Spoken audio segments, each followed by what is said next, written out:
সেই 2015 সালে যে পে স্কেল দেওয়া হয়েছিল, এই পে স্কেল ছিল শুভঙ্করের ফাঁকি।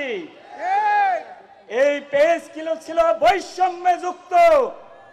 এই পে স্কেল বাতিলের জন্য আমরা বহু আন্দোলন সংগ্রাম করেছি, কিন্তু তৎকালীন ফ্যাসিস্ট সরকার আমাদেরকে পাত্তা দেয় নাই। আমাদেরকে পুলিশ দিয়ে, আমাদেরকে গোয়েন্দা সংস্থার সদস্য দিয়ে অনেক হয়রানি করেছে।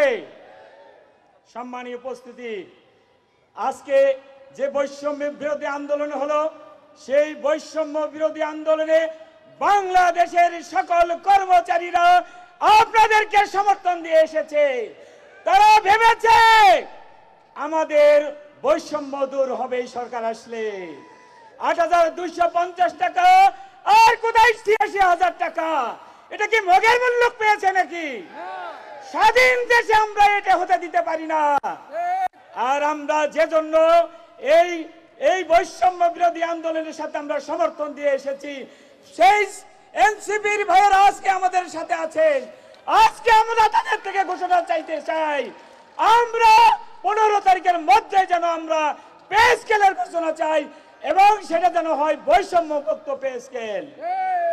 আমরা অনেক আন্দোলন সংগ্রাম করেছি, 15 সাল থেকে অনেক বিক্ষোভ করেছি, প্রেস কনফারেন্স করেছি, মানববন্ধন করেছি, কিন্তু কিছুতেই কর্ণপাত হয়নি।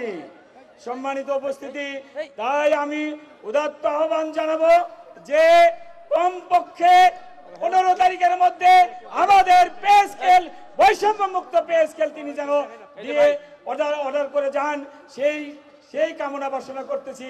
এবং এনসিবি যারা সদস্যবৃন্দ এসছেন তাদের প্রতি আমি কৃতজ্ঞতা জানাচ্ছি, সবাইকে ধন্যবাদ জানাচ্ছি। কৃতজ্ঞতা জানিয়ে আমি আমার বক্তব্য শেষ করছি। তার আগে দুটি স্লোগান, সেটা হচ্ছে আমার সোনার বাংলায়, আমার সোনার বাংলায় ওই বৈষম্য মুক্ত পে স্কেল দিতে হবে, দিয়ে দাও। বৈষম্য মুক্ত পে স্কেল দিতে হবে, দিয়ে দাও। কর্মচারীদের দাবি মানতে হবে, মেনে নাও। কর্মচারীদের দাবি মানতে হবে, মেনে নাও। পে স্কেল নিয়ে তাল বাহানা চলবে না, চলবে না। পে স্কেল নিয়ে তাল বাহানা চলবে না,